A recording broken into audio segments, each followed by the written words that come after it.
pessoal! Hoje vamos falar um pouco sobre os aspectos que interferem na aprendizagem, que não deixam, que ela siga o seu curso normal e vá desenvolvendo aí os aspectos todos que fazem com que essa aprendizagem seja freada, que não se desenvolva. E vamos começar por aqueles aspectos, pré-natais que são de origem materna, com esse bebê ainda na barriga da mãe. Então nós sabemos que quando o bebê está se formando, logo já no início da gestação, quando o cérebro está se formando, todas as experiências vividas por essa mãe, o que ela come, como ela se alimenta, se ela dorme bem, se ela tem um cuidado básico com a sua saúde. Por isso, então, o acompanhamento pré-natal é tão importante para essa gestante, porque ela ali está carregando uma nova vida e às vezes ela não pensa ou não tem noção do quanto é importante o cuidado com ela própria, Ou seja, ter uma boa noite de sono, alimentar-se adequadamente, continuar, algumas atividades físicas, não entender que a gestação é uma doença e daí com isso parar as suas atividades, também não. Esses cuidados básicos do pré-natal, que tem que ter um acompanhamento sim de um médico, de um especialista, de um obstetra, um ginecologista, para que possa dizer a ela qual é a melhor forma de cuidar da própria saúde e com isso ir desenvolvendo. Então, dentro desses aspectos pré-natais, uma coisa que ainda chama muita atenção e que pode causar interferências graves no desenvolvimento da criança, mas também pode não ser demonstrada enquanto ela é pequenininha e a gente vai perceber somente quando ela começa a aprendizagem formal, é a dependência química, Quando eu falo dependência química, eu não estou falando só das drogas ilícitas, mas das drogas lícitas também, remédios inclusive. Então, se você é gestante que precisa tomar algum medicamento, que seja medicamento controlado, de uso contínuo, é importante que o seu médico saiba que você engravidou e que para que ele possa ver se essa dosagem é adequada, se terá que diminuir ou terá que trocar o medicamento. Isso tudo é muito importante, Mas não só esse tipo de medicamento, qualquer medicamento pode causar em qualquer um de nós uma reação que a gente não sabe qual possa ser. Então, todos nós temos que ter esse cuidado com qualquer coisa. E também drogas como o álcool, o cigarro, que são drogas que podem afetar o feto. O cigarro, por exemplo, ele pode causar um feto nascer com menos peso, pequenininho, às vezes dificuldades de atenção e de concentração. O álcool, por exemplo, também, O álcool, ele parece, por ser uma droga lícita, que ele é uma coisa que não vai causar tanto prejuízo nesse bebê, mas sim, ele causa prejuízo. Então a mãe gestante tem que saber disso, eu vou beber socialmente, o seu médico tem que saber quanto que você bebe, o que você bebe, porque isso pode sim causar uma interferência aí no desenvolvimento cognitivo do seu filho mais tarde, E também a desnutrição, ou seja, alimentar-se bem, com qualidade nutricional. Alimentar-se bem não significa alimentar-se muito, mas alimentar-se de uma maneira que os substratos necessários para este bebê e também para a saúde materna sejam todos contemplados aí na sua alimentação. Então, de repente, se possa ter um acompanhamento de uma nutricionista, mas se você não puder, que você saiba que você precisa ter um prato saudável, onde você tenha todos os nutrientes ali, como frutas, verduras, cereais e as proteínas, tudo que é muito importante para a nutrição da mãe gestante. E por último, a gente vai falar então das emoções, As emoções tóxicas, a toxicidade assim dessas emoções, daquelas emoções que trazem desconforto, tristeza, ansiedade e angústia, o estresse tóxico que a gente chama, ultrapassam a barreira placentária e vão chegar até o bebê, e esse bebê mais tarde pode desenvolver, dificuldades de atenção, de concentração ou dificuldades comportamentais, como alguns outros vídeos que eu já deixei aqui no canal e que, se vocês não viram, eu vou deixar aí a sugestão do vídeo para que vocês possam ver, né? E o quanto isso interfere, as emoções interferem no desenvolvimento da aprendizagem. Durante o parto, então, a gente vê que ainda no século 21, a gente tem dificuldades durante o parto que podem prejudicar o desenvolvimento das nossas crianças para o resto da vida. Sempre, hoje é lei no Brasil que se tenha um pediatra na sala de parto ou um enfermeiro, né, na sala de parto que saiba como pegar esse bebê, que saiba fazer toda a triagem, que saiba cuidar, né, do bebê logo nas primeiras horas de vida. Então a gente sabe que existem bebês que vêm de parto prematuro. Esse bebê é um bebê que tem que ser observado com muito cuidado para ver se ele tem um peso bom, se está respirando bem. A gente já vai falar sobre isso. Aquele parto também difícil, laborioso, que se demora muito tempo em parto, né, em trabalho de parto, isso é importante observar, sim. Observar como esse bebê nasce. Se esse parto difícil causou aí algum tipo de interferência que possa mais tarde afetar o neurodesenvolvimento, né? Então é muito importante ter um acompanhamento, sim, do obstetra que vai cuidar da mãe, mas ter o acompanhamento de um especialista que vai então cuidar do bebê, isso é muito importante. Existe uma primeira avaliação, eu digo, a gente nasce sendo avaliado, né, pessoal?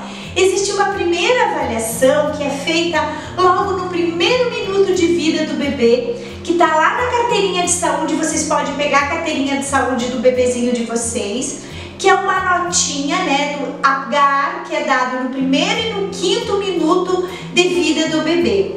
São 5 critérios que são observados, e esses 5 critérios, eles são cuidadosamente observados pelo médico e eles são anotados, e para isso é dado uma notinha. A cada um desses critérios é dado uma notinha de 0 a 2, tá certo? Então, o que ele avalia? Ele avalia, por exemplo, os batimentos cardíacos, né, que devem ser maiores do que 100. Então, se esse coraçãozinho está batendo direitinho, se esse bebezinho também é um bom respirador, então ele vê o ritmo respiratório. Um bebê que nasce e chora bastante, ele é um bom respirador, né?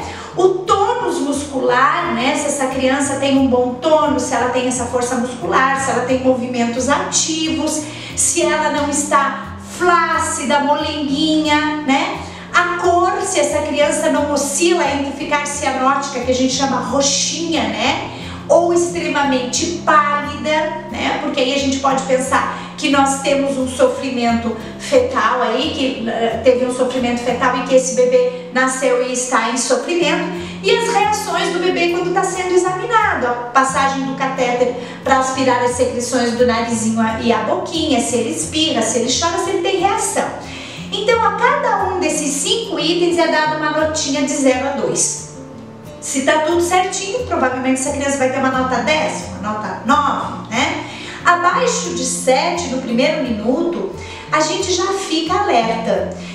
Depois do 5º minuto, essa nota tem que ter subido. Se ela não subiu, a gente já considera essa criança uma criança de risco. Então, a gente tem que observar durante o neurodesenvolvimento, ter o acompanhamento pediátrico corretamente, para que depois a gente possa pensar nesse neurodesenvolvimento se está tudo certinho. Algum sinal de alerta, o médico tem que ser avisado para que ele possa pedir, se necessário, ajuda de outros especialistas.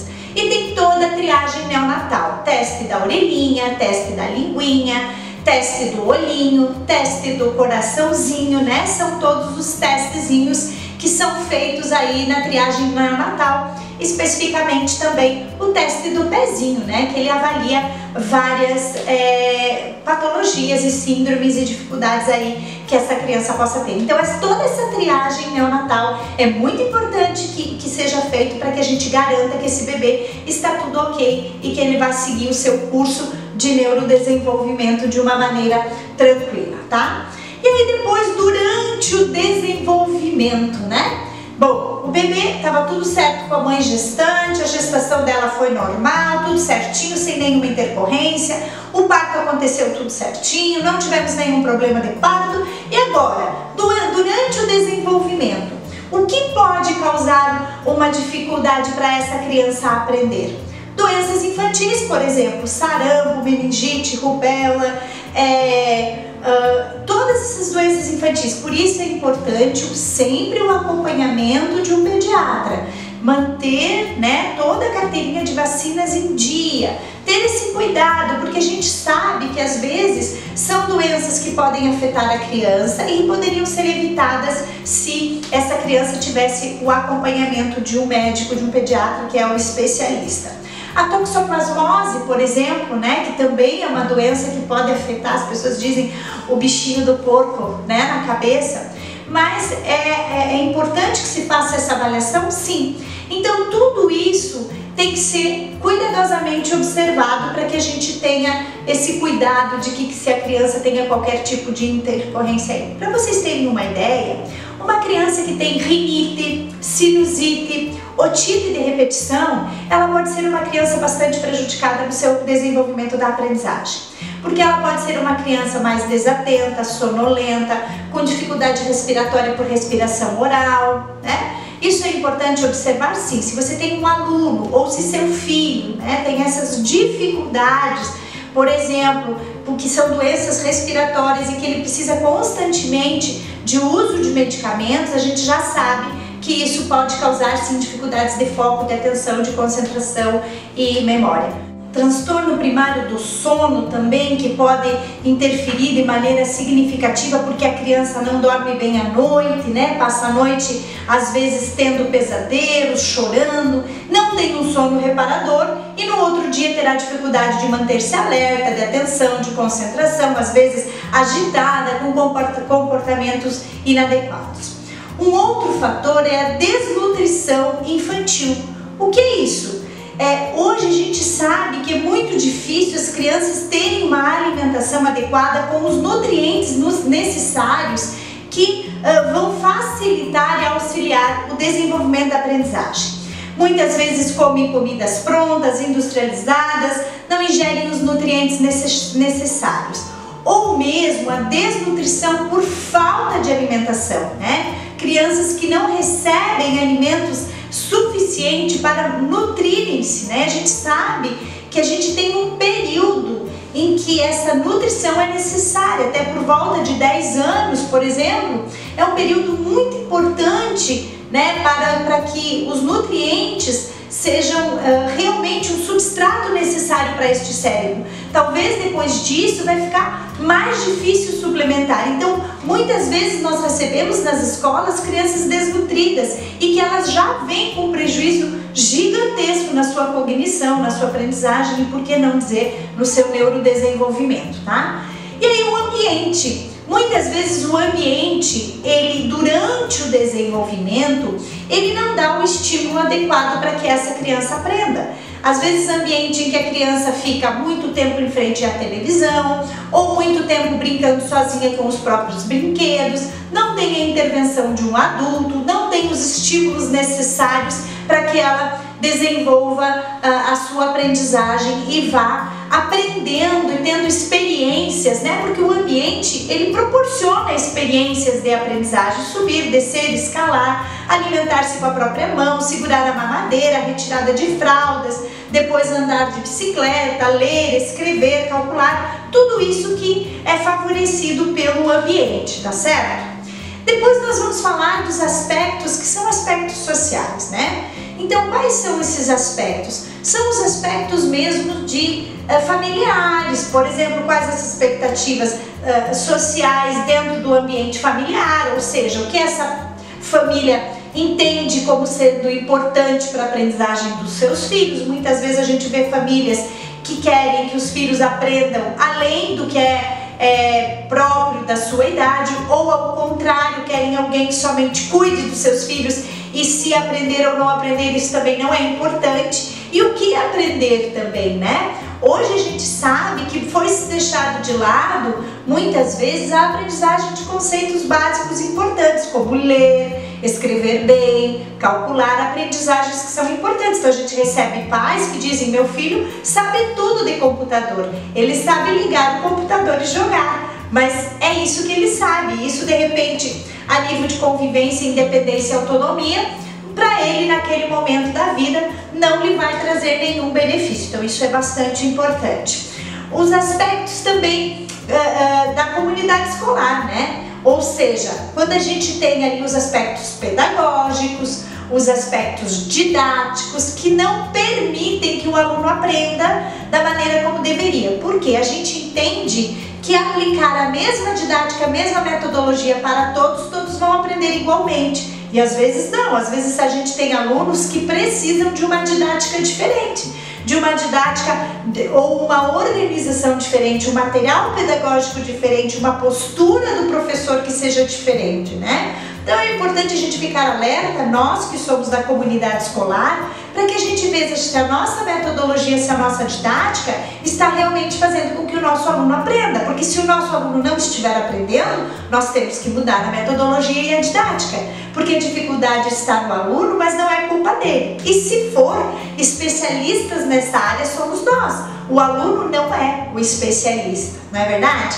E aí os aspectos culturais, né, que às vezes são religiosos, de crenças religiosas que as pessoas têm e que impedem também que o aluno aprenda, né? Aspectos culturais, porque às vezes a criança, o aluno, né, ele mora em um tipo de comunidade e aí ele vem para a escola e se quer que ele aprenda de maneira diferente, de acordo com os valores daquela comunidade, né, desses aspectos culturais que dependem muito de aonde a gente vive. E por último, os aspectos emocionais envolvidos com a aprendizagem, né? Nós sabemos que para que a gente aprenda, esse conhecimento, eu já falei aqui também em outros vídeos, precisam despertar a curiosidade, né?